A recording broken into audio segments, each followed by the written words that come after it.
പ്രവാചകന്റെ പൗത്രൻ നാട്ടിൽ സമാധാനം ഉണ്ടാകുന്നതിന് വേണ്ടി രാജിവെച്ച് ഒഴിഞ്ഞ് മുആവിയ എന്ന് പറയുന്ന ആൾക്ക് ഭരണം ഏൽപ്പിച്ചു കൊടുത്തു. അതിനുശേഷം ഹസൻ ഇബ്നു അലി കൂഫയിലെ പള്ളിയിൽ വെച്ചൊരു ഖുത്ബ പ്രഭാഷണം നടത്തി. വെള്ളിയാഴ്ച കൂഫയിലെ പള്ളിയിൽ ആളുകളൊക്കെ ഒരുമിച്ച് കൂടിയിരിക്കുന്നു. അതിൽ മുആവിയയുണ്ട് താഴെ. എന്നിട്ട് ഹസൻ ഇബ്നു അലി പറഞ്ഞു, വഇന്നാ ഖദ് അഅതൈനാ ബൈഅതനാ ലിമുആവിയ, നാം മുആവിയക്ക് ഇതാ നമ്മുടെ ബൈഅത്ത് നാം കൊടുത്തിരിക്കുന്നു. ഇപ്പോൾ അയാളാണ് രാജാവ്. വല്ലാഹി മാ അദ്രി ലഅല്ലഹു ഫിത്നതൻ ലക്കും, എനിക്കറിയില്ല അയാൾ നിങ്ങൾക്ക് വല്ല കുഴപ്പവും ചെയ്തേക്കുമോ എന്ന് എനിക്കറിയില്ല എന്ന് പറഞ്ഞിട്ട് ഈ പ്രഭാഷണം ഇങ്ങനെ താൻ എന്തിനു രാജിവെച്ചു എന്ന് പറയുകയായിരുന്നു ഖുത്ബയിലൂടെ. ഫഖലിബ മുആവിയ, ഇത് കേട്ടിട്ട് സദസ്സിലുള്ള മുആവിയക്ക് ദേഷ്യം പിടിച്ചു. എന്നിട്ട് മിമ്പറിലേക്ക് ഓടിക്കയറി ഹസൻ ഇബ്നു അലിയെ താഴെ ഇരുത്തി അദ്ദേഹം ഖുത്ബ നിർവഹിച്ചു. നിങ്ങൾ ആലോചിച്ച് നോക്കണം, വെള്ളിയാഴ്ച ഖുത്ബ നിർവഹിക്കുന്നതിനിടയിൽ പ്രവാചകന്റെ പൗത്രനെ മിമ്പറിൽ നിന്ന് വലിച്ച് താഴെയിട്ട് കയറി പ്രസംഗിച്ചു.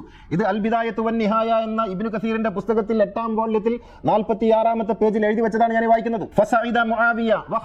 അങ്ങനെ മുആവിയ മിമ്പറിലേക്ക് കയറുകയും ബാക്കി ഖുത്ബ നിർവഹിക്കുകയും ചെയ്തു. ലോക ചരിത്രത്തിൽ ആരെങ്കിലും ചെയ്യുമോ ഈ തമ്മാടിത്തം?